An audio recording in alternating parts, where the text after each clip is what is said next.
도마복음 말씀 97번 읽겠습니다.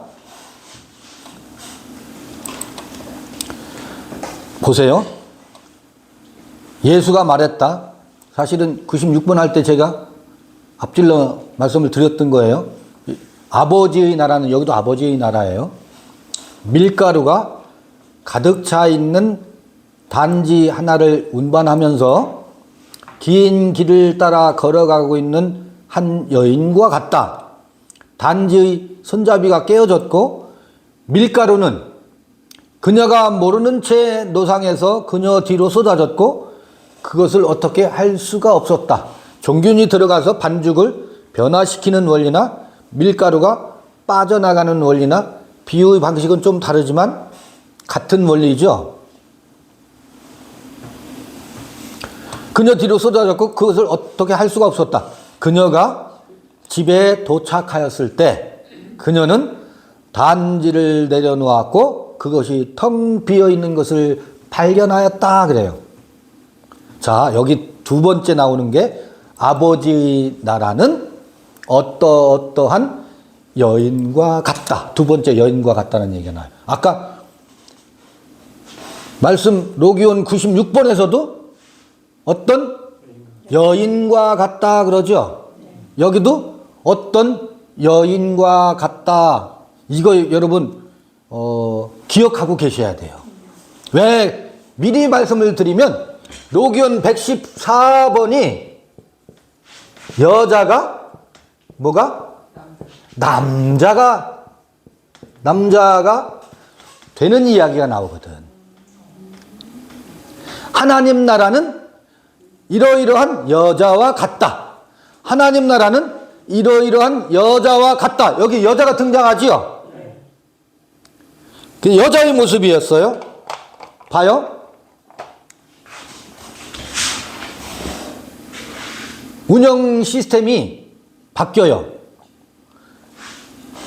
저는 아까 머리에 가득하다 그랬어요. 머리에 가득, 돌비에 가득, 그놈의 율법과 법령, 깨달음, 이렇게 해야 된다라고 하는 그 당의 법칙, 사람은 이렇게 살아야 돼라고 하는 그 율법의 세계가 머리에 가득한데 이게 얼마나 무거운 짐인지 항아리에다가 그것을 짊어지고 있는 짐으로 표현하고 있잖아요. 등짐으로 표현하고 있잖아요. 항아리를 등에 지고 있어요. 그거 낑낑 대면서, 그런데 나는 마음이 온유하고 겸손하니 내게서 배워라. 나의 멍에는 쉽고 가볍다 그랬는데 가벼우려면 어떻게 해야 돼요? 항아리가 깨져야지. 비워져요. 비우자 그러면 겸손하자, 온유하자 그러면 얼마나 짐이 더 무거워. 이미 잔뜩 짊어지고 있는데 거기다 무슨 온유와 겸손의 짐까지 다시 더 올라가네. 그런데 항아리가 깨지면 어느 사이 온유하려고도 안 해. 겸손하려고 했을 필요가 없어져. 어느 사이 항아리 속에서 온유가 빠져나가. 겸손이 빠져나가요. 이렇게 해야지 하는 것 빠져나가고 저 사람한테 칭찬받으려면 이렇게 해야지 타인을 의식하는 그것이 깨진 항아리의 틈 사이로 그게 어떻게 해요? 빠져나가요. 희한해요. 내가 이제 내 눈치 보면서 하나 봐라. 절대로 눈치 안 보고 나도 내 맘대로 살 거야 하고 그 다음날 일어났는데 그놈 눈치를 또 보고 있네. 결심했는데도 그의 눈치를 보면서 그의 비위를 맞추면서 살려고 하는 짐을 짊어지고 있다고. 그게 하루아침에 운영 시스템이 안 바뀌어요. 왜 그의 눈치를 보고 있겠어요? 그로부터 인정받으려고. 아니, 또 하나는 그의 채찍이 무서워서. 그가 소리 지를까봐. 노예가 돼 있거든요. 우리는 다 누구나 인정투쟁의 노예가 돼 있어요. 인정받고 싶은 것에 노예가 되어 있다고. 그 이 세상에서요, 모임을 잘 아주 사람들 많이 모이는 그 모임의 리더의 특성을 보면 당근과 채찍을 적절히 잘 구사해. 당나귀를 잘 다뤄. 당나귀를 채찍질할 때는 사정없이 채찍질하고, 당근을 줄 때는 먹이를 푸짐하게 줘요. 이걸 잘 하는 사람들이 소위 리더들이래. 그 동네, 그 세계에서는 그게, 그래서 니체의 그 유명한 일화가 있어요. 당나귀를 붙잡고 어떻게 해요? 펑펑 부여잡고 우는 거야. 그 당나귀의 모습을 보고서 무엇을 봤기 때문에? 자기 자신과 그 시대의 유럽의 기독교를 본 거예요. 그러면서 그는 광인이 돼가지요. 사람들은 그때로부터 니체가 미쳤다고 그러는데, 그거를 보면서 미치지 않을 수가 없는 거야. 아하, 이 세상 돌아가는 가이사의 세계의 시스템은 이렇게 되어 있구나.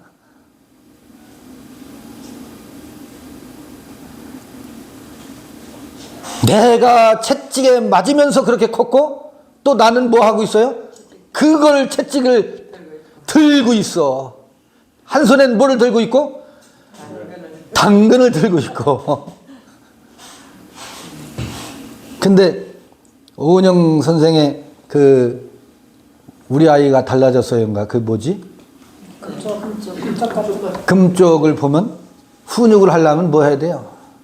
당근과 사랑, 당근과 채찍을 적당하게 구사를 해야 되거든. 무조건 채찍만 휘둘러도 아이가 병들고, 무조건 당근만 줘도 아이가 병들더라고. 당근과 채찍을 적절히 구사해서 그래야 아이가 건실하게 가지요. 여러분, 그게 가이사의 세계에서는 정상인을 만드는 오은영 솔루션 해법이에요. 그런데 여기는 그 솔루션이 아니야. 솔루션이 달라요. 그것도 많은 가이사의 세계에서는 가이사의 질서에 정상적으로 편입되려면 그 솔루션이 필요하지. 그것도 안 돼서 아이들이 되게, 그건 누구 때문에 아이들이 미치느냐면 엄마 아버지 때문에.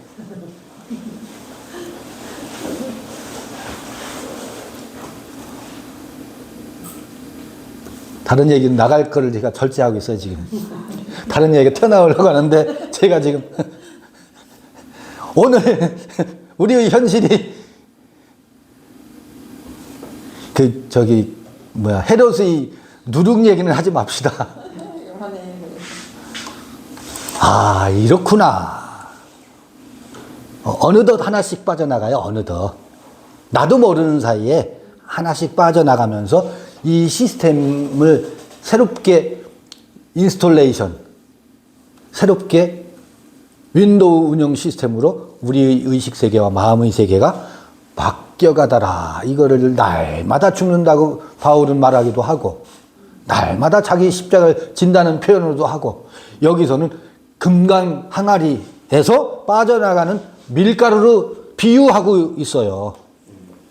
아하, 그렇구나. 아버지 나라는 밀가루가 가득 차 있는 단지 하나를 운반하면서 긴 길을 따라 걸어가고 있는 한 여인과 같다. 이 여자가 나중에는 남자 되는 이야기가 도마복음 맨 끝에 나와요. 단지의 손잡이가 깨어졌고, 밀가루는 그녀가 모르는 채 노상에서 그녀 뒤로 쏟아졌고, 여기서 제가 여인, 어떤 여인이라고 하니까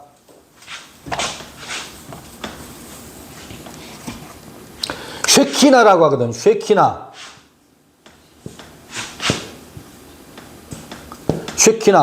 이건 뭐냐면 텐트예요, 텐트. 타버나클 그가 머물다예요. 머무는 것. 성전이기도 하지. 이거 여자라고 그래요. 여자. 여기서 여신도 나와요. 여신.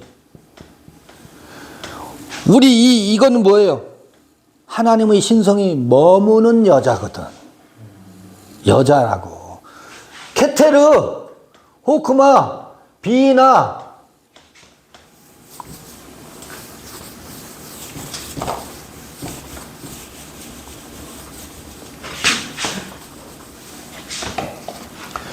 헤세드, 게브라, 티페레트, 또 네차, 호드, 예소드,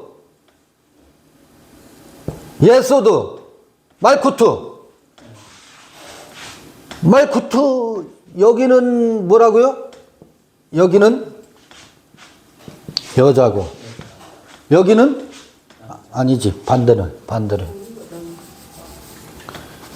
여기는 어머니. 여기 가운데는 균형이고. 그런데 이 전체를 이걸 뭐라고 하면 쉐키나예요. 전체가 또 여자를 비유해. 이 안에는 여성성과 남성성이 있어요. 이 안에도. 우리 안에도 남성 호르몬이 있고 여성 호르몬이 흐르잖아요. 여성 호르몬이 X 염색체가 더 많아서 신체적으로도 생물학적으로도 여성이 되지만 우리 안에는 남성과 여성이 동시에 다 있어요. 염색체 하나 때문에 생물학적 남성과 생물학적 여성일 뿐이지 우리 안에는 남성과 여성이 다 있다고. 그런데 우리는 하나님의 그 신성성이 깃들이는 타버나클, 텐트예요. 텐트. 쉐키나로 비유할 수 있다고. 여인으로 비유할 수 있다고. 생물학적 남자도 그런 점에서 여자예요. 무엇을 낳아야 하는, 아들을 낳아야 하는 모두가 여자라고. 그래서 여자가 남자 되는 이야기가 트랜스젠더가 되라는 이야기가 도마복음 결론에 나와요. 도마복음 114번에. 기가 막힌 이야기예요. 이게 무슨 말이지? 수수께끼 같은 말씀인데 여기서부터 지금 미리 어떤 여인과 같다 그러잖아. 이 여인이 남자가 되는 이야기로 도마복음이 매짐을 하는 것을 미리 앞질러서 예습한 거예요. 그때 가서 이제 살펴보도록 하겠습니다. 이렇게 그녀가 집에 도착하였을 때 그녀는 단지를 내려놓았고 그것이 텅 비어있는 것을 발견하였다. 공과 물을 드디어 목도하게 되지. 아무것도 아니구나. 그러나 모든 것이구나. 97번 읽기를 마쳤습니다. 잠시 끊었다가 98번, 잠시 쉬었다가 98번. 질문이 있어요. 네. 왜 해필이면 손잡이에 금이 갔을까요? 모르겠어. 거기 깊이 생각을 안 해봤는데 여러분들이 답해 줘보세요. 손잡이 옆에잖아요. 밑구멍은 밑에서 빠져 다 빠질 텐데. 아니 이게 아니 귀라고 되어 있어요. 제가 생각해 볼 때 귀라고 되어 있어요. 귀. 단지를 잡는 그게 유일하게 그 손잡이잖아요. 그러니까 살 수 있는 그 최대한 그 자기 방법이라 할까 그거를 빵꾸가 나야지 가루가 새 나갈 수가 있잖아요. 완벽하면 새 나갈 수가 없지. 그러니까 그렇게 했지 않나. 네. 잡지 못하더라. 아니. 자기가 그거를 잡고 버틸 수 있는 힘? 그게 그게 아닐까. 그게 떨어져 나가지. 떨어져 나가면은 상실감인데 그 금이 가갖고 저기 깨지면서 이게 안으로 내는 떨어지면서 금이 갔으니까 떨어지지는 않고 그게 이제 저기 여러분들이 답 좀 해줘 보시고 저도 가서 요거 그 부분 생각 안 해봤는데 한번 손잡이 하면서 갈게요. 근데 그 다른 데는 어딘가는 가루 귀라고도 하고, 저기- 가루라고도 하고, 곡식으로라고도 예, 하고, 예. 밀가루라고도 저기 번역하고, 뭐지? 곡물로 번역하고, 자루. 자루. 자루 밑에 자루에 구멍이 나갖고 네. 자루로 해도 될 거예요. 가죽 부대. 가죽 부대. 가죽 부대. 남자가 된다라는 의미에서 예수가 그래서 남자로 온 거예요? 어떤 의미에 있어서 왜 그 성경에서의 모든 사람들은 대부분 남자잖아요. 네. 남자만 인정하지. 아니 이제 그거는 이제 흐름상 그런 거고 아니. 의미에 있어서 저는 최근에 해나갈 때 그래서 남자들이 보통 부부 사이에서 남자들이 먼저 간다라는 의미가 뭘까를 생각을 해봤어요. 근데 먼저가? 대부분 일반적으로 그냥 남편이 먼저 가고 여자 평균적으로. 죽는 거? 예. 그러니까 이게 인생사는 그렇지만 이게 뭘 성경에서 나오는 남자와 여자일 때 무엇일까라고 생각을 할 때 성경에서 대부분 남자들이 많이 나오더라고요. 그래서 남자와 여자의 의미에 있어서 여자가 분명히 혼자 남았을 때 남자의 그 루트를 분명히 그 생각을 잠깐 했었어요. 따라가겠구나 생각할 수 있겠구나. 네, 근데 예수가 남자지요. 예. 근데 여자에게서 나왔어요. 여자라고도 나와요? 아니, 여자 여자에게서 나왔다고. 나오죠. 여자에게서 나왔다라고 하는 것은 여자가 남자가 되었다는 얘기거든. 근데 또 먼저 가잖아요. 또 남자가 먼저 가요. 남자 먼저 가요. 먼저 가요.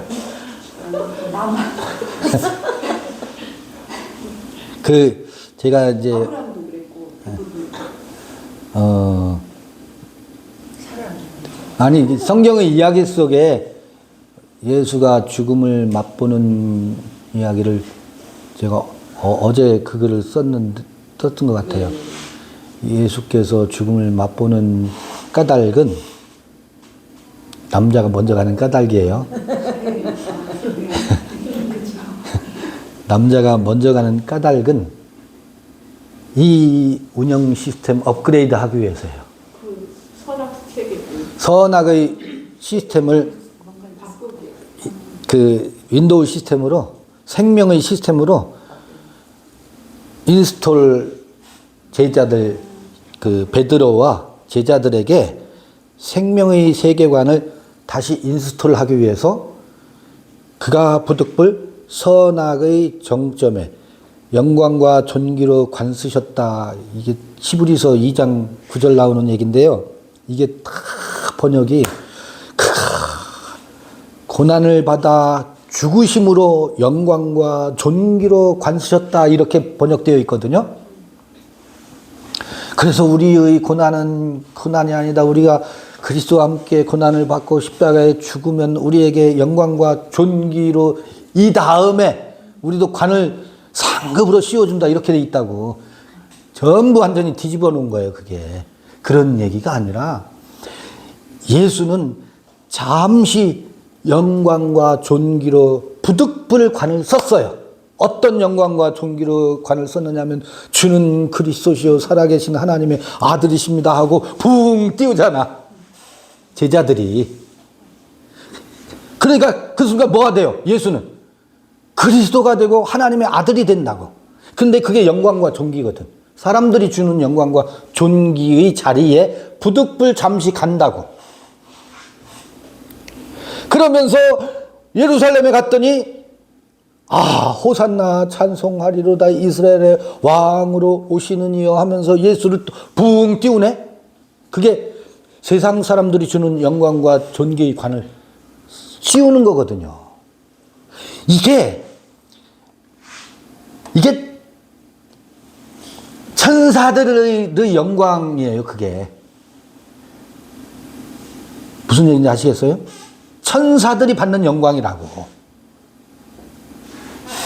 메신저가 예수가 산상수훈을 말하지 아주 이는 권세 있는 새 교훈이로다 어디서 들어보지 못한 옛사람에게 말한 바 너희는 이러이렇게 들었거니와 나는 너희에게 이르노니 막 주옥 같은 말씀을 하니까 사람들이 환호성을 지르죠. 환호성을 지르고 권세 있는 새 교훈이다 라면서 예수를 천사 대접한다고. 메신저가 받는 영광이라고. 그런데 주는 그리스도시요 살아계신 하나님의 아들입니다. 이것도 메신저가 받는 영광인데 그 영광을 받고 나서 그걸 어떻게 해요? 그것을 비로소 그것은 뒤져야 돼. 그것은 죽어야 돼 하면서 비로소 그 그리스도가 죽어야 할 것을 비로소 그 때라고 그것도 가르치시더니 그러면서 십자가의 치욕을 맛본다고. 이 십자가의 치욕은 뭐보다 메시지 전할 때보다 낭떠러지에 떨어지는 거거든. 그래서 천사들보다 낮아지는 거거든. 못 박으소서 한다고요. 사람들이 그 영광과 존귀를 관을 씌워놓고 왜 못 박는지 아세요? 민중들도 제자들도 사기당했거든. 예수한테. 왜냐하면 이스라엘 회복하고 구원할 메시아인 줄 알았더니 어문 짓 하고 있네. 딴 짓 하고 있네. 그 하늘나라를 주지 않네. 그 이스라엘 회복을 시켜주지 않네. 그 약속한 천국은 부도내버리네. 예수가 부도낸다고. 그런 게 아니란다. 그런 하늘나라, 그런 그리스도, 그런 메시아는 죽어야 돼. 그러니까 그런 메시아, 그런 그리스도를 기대했던 이들이 절망에 빠지죠. 그런데 돌연히 변하죠. 십자가에 못 박으소서 하고 그를. 그런데 아들이 왜 먼저 가느냐면 바로 그 자리에 영광과 존귀의 자리에 예수가 올라갔다가 그것을 싹둑 베어버려야 제자들의 의식세계가 선악의 의식세계에서 시스템이 새로운 운영체계로 인스톨이 가능하거든. 그 과정이더라고요. 그래서 남자들이 일찍 죽어요. 아니 남편이 맨날 자기 일찍 죽는다고 혼자 살아요. 선배는 그냥 묻고 말하는 생각이 보니까 괘씸해? 일리 있다. 일이 더 그림 없어서 하셔야지. 그래도 옆에 신랑 있는데 그림 없어서 나보고 어찌 해달라고 그래야지. 빈말도 할 줄 몰라. 아니 그러니까 그 부분을 생각하면서 성경에 나오는 사람들이 이렇게 생각이 나면서 그랬구나. 저희 아빠도 먼저 가셨고 또 혼자 계셨잖아요. 그러니까 지금도 계시고 계시죠. 혼자 네, 계시고 있어요. 실리적으로 대부분 그렇게 하고 났을 때 남은 사람 혼자 그 생각하고 인생사를 이렇게 되돌아보는 과정에서 그냥 가진 않겠구나라는 생각을 많이 하게 되더라고요. 그래서 그때 독립하지 않으면 네. 우울증과 아주 피폐해지죠. 남자가 떠났는데 의식이 독립하고 삶이 스스로 우뚝 서지 못하면 나락으로 떨어지죠. 우울증 많이 걸리더라고요. 남편 중. 아유, 배우자가 먼저 떠나는 것이 가장 큰 스트레스잖아요. 마찬가지지. 우울증 많이 근데 이자 좀 달라 그래요. 이자 좀.